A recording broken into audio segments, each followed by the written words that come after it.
Welcome to the Trader's Handbook, a limited podcast series brought to you by IG in partnership with your host, the Finance Ghost. Over the course of our upcoming episodes, we are delving deep into the world of trading, helping both novice and seasoned traders alike navigate this exciting field.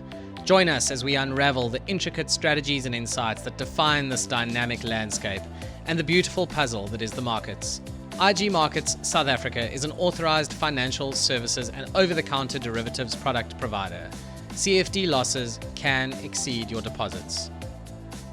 Welcome to episode 11 of the Trader's Handbook. What a wonderful season it's been. What a great few months of making this great podcast about trading and just helping people make that journey from investing to trading. That's very much the way we've couched it, especially for someone like me who historically has focused very much on investing, pretty much only on equities. It's been great to actually learn about this world of trading and not just equities. And that's been the theme of the last couple of shows, actually. We've touched on forex, we've touched on commodities, we did an index trading show. So there really has been a lot to learn. And these shows are evergreen. So I would certainly encourage you to go back and listen to them. They're all about trading the asset class, not specific ideas that are relevant for a short while and then go away. And today we're going to do something that is perhaps the most important show of all, actually, which is the importance of having a demo account, which is something that IG offers. They allow you to get used to the platform and play around before you actually put your own money in there. And that is very much the focus of today is why is this important? Why is it so useful for people who want to make this journey into trading? And what do you actually get in your demo account? So as usual, I am joined by Sean Murison of IG. Sean, thank you so much for making time for this. As usual, it's heading towards the end of the year, time of recording. It's sort of mid-November, just off the back of the US elections. So it's been a very busy time in the markets. And that's, of course, exciting for traders. And that's why we do what we do here. And we want to lift the lid on the importance of demo accounts. So thank you for making time in what's been a pretty busy time in the markets. Great to be here again. So I think this demo account is quite a big deal. I think it's a big part of what IG offers. It's certainly the first thing I did was go and open up a demo account, of course, as part of this podcast series. I'm very aware that a number of listeners have very much done the same. They're playing around on the platform. They're seeing what works. We've promoted it right since the start of the podcast series, and it just very much aligns with, I think, the approach that you guys take, the approach that I take, which is to just help people do this in a risk mitigated fashion. There's no attempt made here to say, hey, this isn't a risky thing to do. In fact, it's been quite the opposite. I think we stress the risks almost more than we, highlight the opportunities sometimes. So do you find that people kind of go this route? Do they go and start out with a demo account? Do they follow that advice? Or do people just dive straight in and fund an account and see what happens? A lot of people will start off conservatively, but it really does depend on the level of experience of the user. So someone that's starting out in trading is a great product. You have accessibility to, live market prices. They are generally the guys like yourself, want to see what trading is all about. They open up a demo account, they press some buttons. Then obviously you have a more experienced trader who might jump straight into a live account and then run that demo account concurrently, because you can have a live account with a demo account. So you don't even have to fund that live account to have, to open up a live account. So it's only when you actually want to, move into the real world where you need to fund that account. So demo accounts do form a big part of traders, experienced and not experienced. It helps through that learning curve. But also sometimes people just want to test strategies. Maybe they've got some ideas of how they want to trade the market and they want to see, test that in what we call, paper trading environments, a non-real environment. Lots of benefits to having that practice account. Like you said correctly, it's learning about trading without actually having to take the risk of trading with real money. Yeah, or Monopoly Money, as I like to call it, a little throwback to one of my favorite games when I was a kid, certainly the board game of choice for my family. So yeah, that's actually great. I hadn't thought about them running concurrently, but it makes a world of sense. You can get confident in one of the asset classes or strategies and then start to trade that with real money and then continue to experiment in your demo account with your paper money or Monopoly Money, as I like to call it. So that's a really clever strategy, actually. I really hadn't thought of that at all. And it's just another benefit of these demo accounts, right? Exactly. So when accounts are being opened with IG, I know there is quite an important vetting process that you actually go through with new clients. I mean, this is something we've discussed offline as well before. You do put in a lot of effort to make sure that people who are opening accounts should be opening accounts bluntly, just because it's a leverage product and you can lose money quite quickly and without really understanding what happens to you if you don't know what you're doing. Sometimes even if you do know what you're doing. So this vetting process is really important, right? And is that only for funded accounts, or is it for demo accounts as well? Do you kind of allow people to open a demo and then go through the big process when it's time to put real money in? Yeah, so anybody that wants to open a demo account can open a demo account. They can do it via mobile device or on the website. So anyone that is interested in trading does have access to a demo account.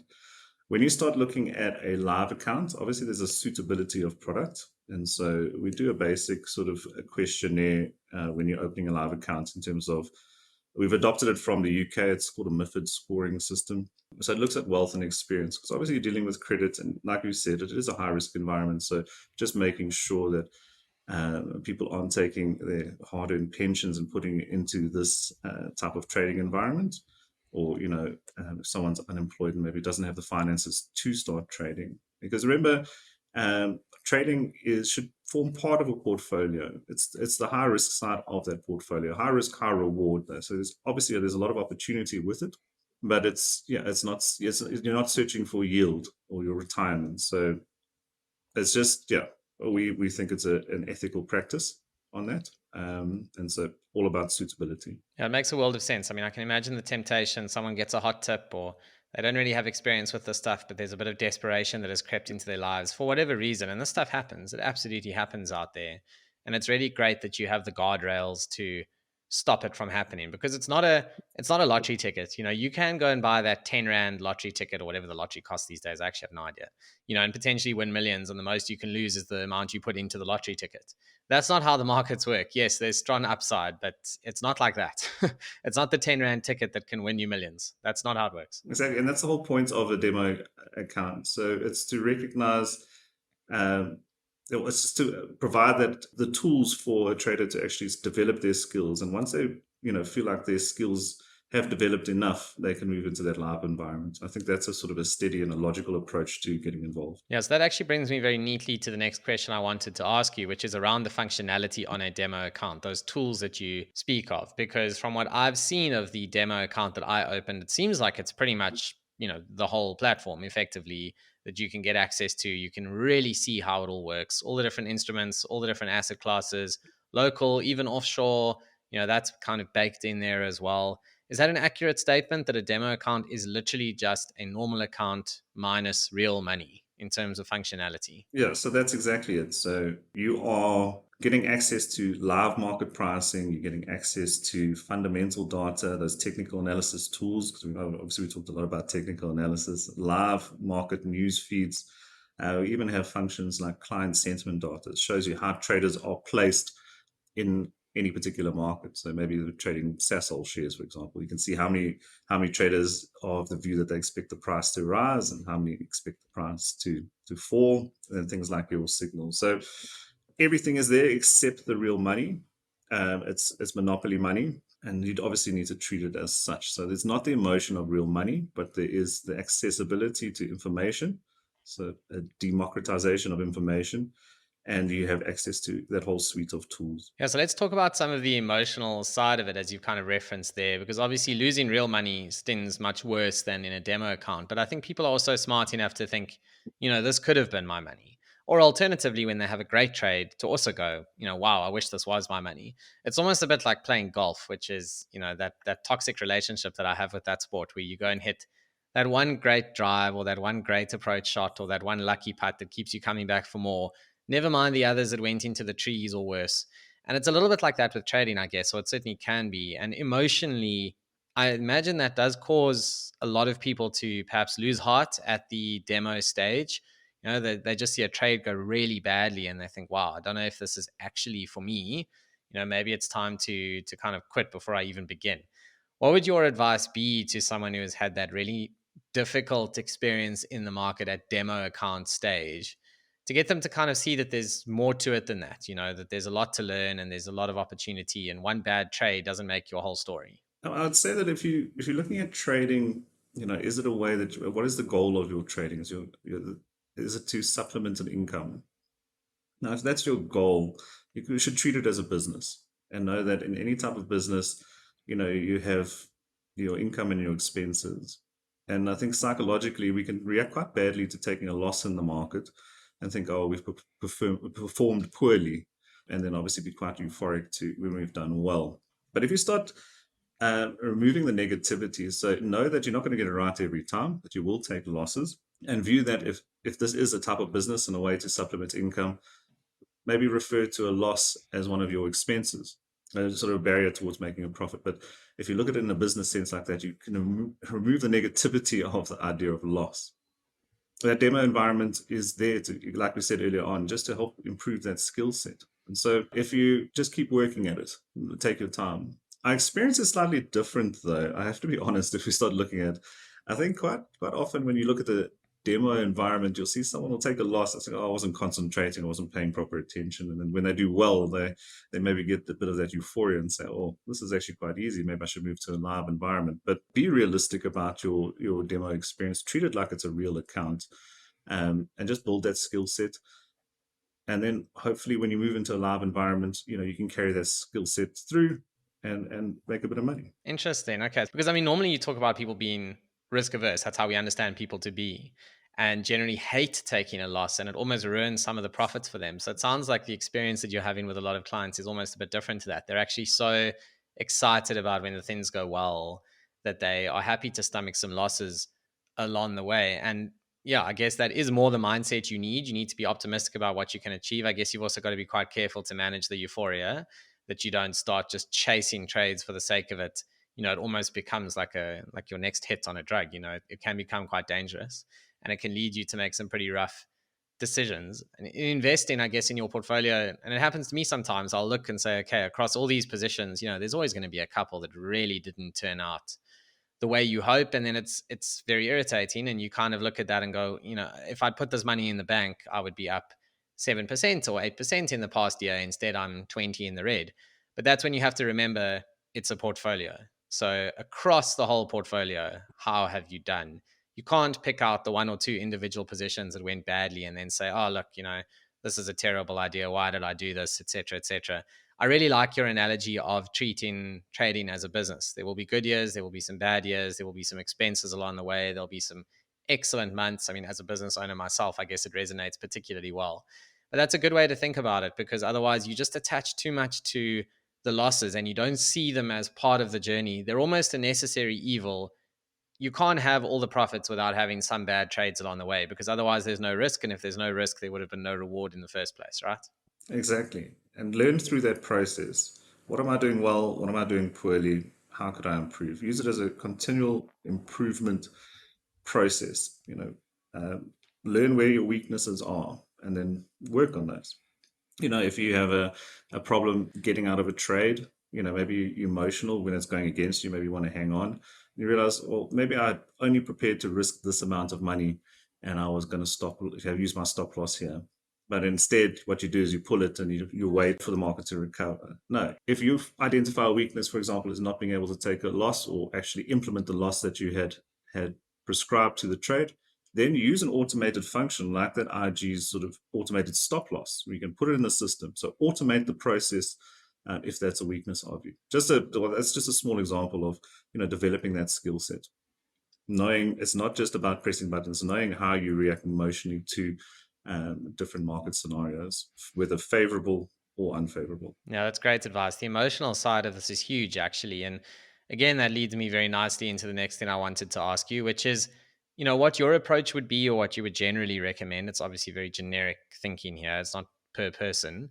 Just in terms of how long a demo account should probably be used for. So you've actually talked there about using it concurrently with a live account to keep testing new things. I'm not really asking about that. It's more, you open a demo account, you start trading an index, and now you're ready to move into doing it with real money. I guess it's a bit of a balancing act, because if you do it too quickly, you probably haven't learned enough and you might have some really bad trades that actually sting you. But I guess if you do it for too long in a demo environment, it's also a little bit easy to become desensitized to the outcome. The bad trade, as you say, it's, oh, don't worry about it. It was just a journey along the way. That's a lot easier with fake money than with real money, right? Yeah, I think the goal when you are trading with that is firstly to prove to yourself that you can develop some form of consistency in trading, that you can take regular profits out of the market and you learn how to control your risk. As soon as you start looking at those, then you can start thinking about progressing to a live account. Now, when you do move to a live account, I think the next thought process there is really you're going to be tested with emotions because now all of a sudden you have that emotion attached to real money. Watching that real, your bank balance going up or going down depending on how well you're doing. And maybe you've got a good strategy, but in that live environment, do you have the discipline to follow that strategy and to implement, your risk protection measures, to take profits at the right time, to let winners run when they need to be maximized? So develop consistency in your skill set. Once you've on a demo environment would be my advice there. Once you've developed that type of consistency, move it into a real environment, and in that real environment, then see how the trading goes. When you have real emotion attached. Yeah, I love it. That's really good thinking. So I think let's move on from that. And just as a passing or last comment, rather, about demo accounts, just go open one. Go check it out. If you've been listening this far into the season and you haven't yet opened a demo account, then it really is time. Go and check it out. And if you've sort of landed on this show as your first one, just go and get it open and then go listen to all the other shows in this series because it just makes it so much more real. It's very important to actually see the stuff on your screen and make some of the mistakes. And it's easy to think, oh, I have experience in the market. I'm not going to make mistakes like this. And one of the silliest ones I did in the demo account was that pairs trade where I didn't check that both instruments were available before I put the trade on. So it was two stocks, because again, I just can't help myself coming at it from a stocks perspective. It is my background is single stocks. And I didn't check that both were available. And one is not liquid enough for CFDs. And so one was available, one is not. But by then I'd put on one leg of the trade. And I mean, it's such a silly thing to do, but it's a mistake that you kind of need to make in order to look back and say, oh, now how did I get that so wrong? Rather do that in a demo account than in a real account, definitely. So go and get it done. I think, Sean, let's move on to the technical side of the show. As we've done for the past few shows, we end off with some techs. And as always, I have a bit of a look through the excellent IG Markets Academy to see what grabs my eye. And in this case, it was an article about breakouts and fakeouts. I haven't actually seen the fakeout terminology before, so I actually really enjoyed that. I know what a breakout is. It feels like something that you maybe look back on and kind of point out, hey, that was a breakout or that was a fake out. It's less predictive. It's more, did the stock actually hold that break or did it kind of go back into the range it was in? Rather than a double top, for example, which is a predictive pattern. And by the way, if you want to see an amazing double top, go and check out the Richemont share price from 2024, in case you're listening to this later. Sean, I think I sent it to you on WhatsApp the other day. It is quite a spectacular double top. But let's not get too distracted by that. Let's go back to breakouts and fakeouts. It's not a predictive tool, is it? It's really just a way to describe what happened on a chart. So when you talk about breakouts, we're talking about a movement in price, and it's generally when it takes out a key level. So it could be a trigger for an entry into a market because that's where we think the market is showing a new commitment to a direction, whether it be up or down. So a breakout is something that can be applied to chart patterns, although it's just confirming a chart pattern. So we've talked about head and shoulders, double tops. And we talked about a neckline or a key level of support and resistance. And a breakout is just be a confirmation of that pattern as that price moves below that psychological level and commits to a new direction or reestablishes the previous directional move. So that's a breakout. Now, when we start talking about a fake out, it's really saying, oh, this breakout didn't actually work the way we wanted to. But there's other technical tools that you can do to try and help validate those signals. But breakout is just the price moving above or below a key level in the market, suggesting a new directional move. Fake out is a bit, dead cat bounce is another term that gets thrown around, right? So that's a stock that's been in a declining trend. It suddenly breaks higher. And the question is it a dead cat bounce, which is an awful description, for people who like cats like us, but it is what it is. We'll just we'll have to go with it. And is it a cat that's just bouncing the last couple of times before it meets a very untimely end, which I think is the awful origin of the story. I try not to research any further or ask any further questions because I don't want to know the answer. But that would be an example of a fake out, essentially, right? It's kind of coming out of that trend, but it actually isn't. It then gets back into that declining trend, and away it goes. Look, markets don't move in a straight direction. So when you talk about the proverbial dead cat bounce, it's saying, let's say the market's tanked, the market's fallen like really, really aggressively.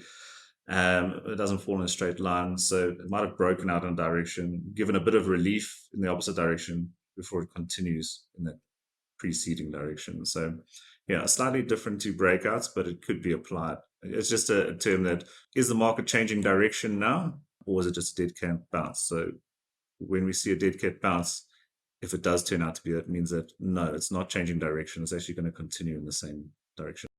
So, Sean, last question for this show, and it's a little bit around technicals as well, but also just trading tools. As you mentioned earlier, you can use other tools. And that's just around volumes alongside price action, because that's quite an important thing, right? Is a price can move, especially on a very illiquid stock, a price can move 20% on weak volumes. And then you've got to be super careful how you interpret that. Now, it's a bit different on an index, for example. You're not going to have such a silly move on no volumes. But I think it still matters to see the extent of volumes behind a price movement. And maybe that helps with figuring out whether a breakout is real or a fake out. Because my understanding is the more volume you have behind a specific move, the more you can trust that move, the more you can believe that maybe it's real because more people were pushing it that way. Is that a decent summary of how you would use volumes? Yes, I think in other but still similar words, when you look at a breakout, if we reference to a breakout, if we see high volume when the price breaks a certain level, it's alluding to the sustainability of a move. There's a lot more momentum, there's a lot more activity pushing the market in that direction. So if we see high volume on a breakout, we would assume that there's more sustainability in the market continuing in that direction of the breakout. If we see low volume on that, it might be seen as having less credibility, less support for that directional move. So maybe it's not sustainable, and maybe we could end up with that fake out scenario. Perfect. Thank you. I think that brings us to a close for this week. We only have a couple of shows left for this season. For those listening to this, basically, as it comes out, they'll be done and dusted before the December break. So lots and lots of content to sink your teeth into. And we really hope that this has helped with getting you out there and giving you that confidence to go and open up a demo account and maybe even move into a funded account if you feel like it's the right thing for you. So do join us for the last couple of episodes of the series. And then, of course, we really welcome your feedback. What do you wish we'd talked about? What would you like us to cover? What did you enjoy? What did you go back and listen to again? So thank you for being here, for giving us your time, especially at this time of years, then start to wind down. Sean, thank you so much. And we will do another one of these soon. Great. Thank you. In our gorgeously diverse country, there really is a new reason to trade every day. Current affairs to political news can make the markets move and cause volatility, which can be advantageous to a trader. Diversify your portfolio by opening a trading account with IG and explore the possibilities of CFD trading, or practice your trading skills on an IG demo account.